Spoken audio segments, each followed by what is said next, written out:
नमस्कार दोस्तों, स्वागत है आपका हमारे आध्यात्मिक और पौराणिक कथा से भरे इस वीडियो में। आज हम बात करेंगे बैसाख पूर्णिमा की एक ऐसी तिथि जिसे हिंदू और बौद्ध धर्म में अत्यंत ही पवित्र माना गया है। इस दिन की कथा, महत्व और व्रत विधि सब कुछ आपको इस वीडियो में विस्तार से मिलेगा, तो अंत तक जरूर जुड़े रहिए और इस पुण्य दिन की संपूर्ण जानकारी पाइए। दोस्तों, सबसे पहले जानते हैं बैसाख पूर्णिमा क्या होता है। बैसाख मास की पूर्णिमा तिथि को ही कहते हैं बैसाख पूर्णिमा। यह तिथि हिंदू पंचांग के अनुसार वर्ष की दूसरी पूर्णिमा होती है। इस दिन का विशेष महत्व है क्योंकि यह धर्म, तप, दान और सेवा के लिए श्रेष्ठ मानी गई है। इस दिन पर भगवान विष्णु, हनुमान जी और विशेष रूप से भगवान बुद्ध की पूजा की जाती है। यह दिन न केवल धार्मिक दृष्टिकोण से बल्कि आध्यात्मिक जागरण के लिए भी बहुत ही उन्मुक्त है। अब दोस्तों, आइए सुनते हैं बैसाख पूर्णिमा की पौराणिक कथा। दोस्तों, बैसाख पूर्णिमा की पुरानी कथा इस प्रकार है कि प्राचीन समय की बात है। एक नगर में धर्मनिष्ठ ब्राह्मण रहते थे। उनका नाम था सुधाकर। वो अत्यंत ईमानदार, दानी और भक्तिपूर्ण जीवन जीते थे, लेकिन संतान सुख से वंचित थे। हर पूर्णिमा को वो व्रत रखते और भगवान विष्णु का पूजन करते। एक रात उन्हें स्वप्न में नारद मुनि मिले। नारद जी ने कहा, हे सुधाकर, तुम बैसाख पूर्णिमा का व्रत करो और उस दिन गरीबों को अन्न और वस्त्र का दान दो, तुम्हें पुत्र रत्न की प्राप्ति होगी। सुधाकर ने वैसा ही किया। उन्होंने पूरे विधि पूर्वक व्रत रखा, गरीबों को भोजन कराया और भगवान विष्णु की आराधना की। कुछ समय बाद उन्हें एक तेजस्वी पुत्र की प्राप्ति हुई, जिसने आगे चलकर महान विद्वान और योगी के रूप में ख्याति पाई। कहते हैं इस दिन जो भी सच्चे भाव से व्रत रखे उसे पुण्य, समृद्धि और संतान सुख की प्राप्ति होती है।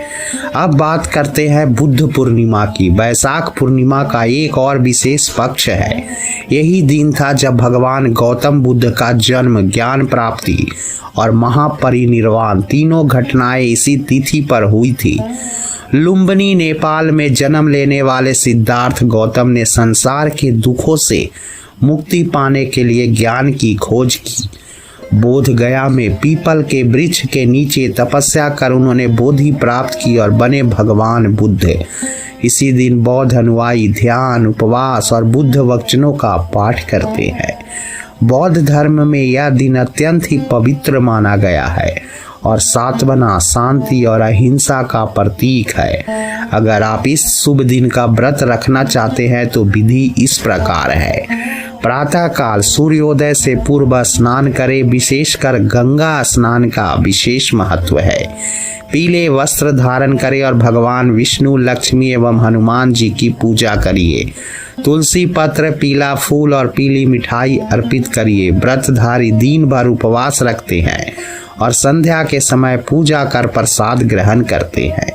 इस दिन दान का विशेष महत्व होता है। अन्न, वस्त्र, जल, पात्र, पंखा, छाता आदि जो भी हो सके अपने यथा स्थिति अनुसार दान करिए।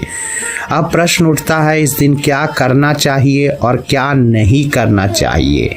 दोस्तों, व्रत, ध्यान और पूजा, गरीबों को दान, संयमित आहार और शुद्ध विचार इस दिन करना चाहिए। किसी का अपमान, मांस, मदिरा का सेवन, असत्य वचन या क्रोध इस दिन नहीं करना चाहिए। यह दिन कबीर दास जी और अन्य संतों के अनुसार भी ध्यान और जप के लिए सर्वोत्तम है। शास्त्रों में कहा गया है कि बैसाख पूर्णिमा के दिन किया गया स्नान और दान 1000 गुना फल देता है। यह दिन चंद्रमा की पूर्ण अवस्था का प्रतीक है, जो मन की शुद्धि और मानसिक शांति का प्रतिनिधित्व करता है। तो दोस्तों, आपने जाना कि बैसाख पूर्णिमा केवल एक धार्मिक तिथि नहीं बल्कि आत्म शुद्धि और सत्कर्मों का एक अवसर है। इस दिन किए गए कर्म जीवन को सुख, शांति और आध्यात्मिक उन्नति की ओर ले जाते हैं। यदि आपको यह कथा और जानकारी अच्छी लगी हो तो इस वीडियो को लाइक, शेयर और चैनल को सब्सक्राइब जरूर करें। नीचे कमेंट करके बताइए कि आपने कभी वैशाख पूर्णिमा का व्रत रखा है। अंत में यही कहेंगे, सत्य, अहिंसा और सेवा, यही है वैशाख पूर्णिमा के 3 संदेश। इन्हें अपनाइए और अपने जीवन को बनाइए शांत और सफल। आप सभी को वैशाख पूर्णिमा और बुद्ध पूर्णिमा की हार्दिक शुभकामनाएं।